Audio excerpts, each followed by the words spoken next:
மத்திய ஆசியாவிலிருந்து நாவலன் மீது சாக்கர்கள் படையெடுத்தனர். சாக்கர்கள் சிதியர்கள் என்றும் அழைக்கப்படுகிறார்கள். இவர்கள் மலைவாழ் குழுக்களான நாவலனின் மேற்கு பகுதிகள் மீது தாக்குதல் நடத்தி பல்வேறு பகுதிகளை கைப்பற்றி ஆட்சி செய்தனர்.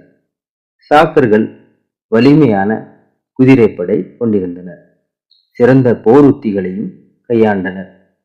தங்களுக்கு என்று நிரந்தர மொழி எதையும் வைத்திராத சாக்கர்கள் போற இடத்தில் காணும் மொழிகளையெல்லாம் பயன்படுத்தினர். நாடோடிகளாக வாழ்ந்த இவர்கள் பல்வேறு கலாச்சாரங்களை கலந்து பின்பற்றினர். சில நேரங்களில் கிரேக்க மதத்தையும் சௌராஷ்டிரிய மதத்தையும், ஏன் நாவலனில் வைணவ மதத்தையும் கூட பின்பற்றியுள்ளனர். கிமு 10 வாக்கில்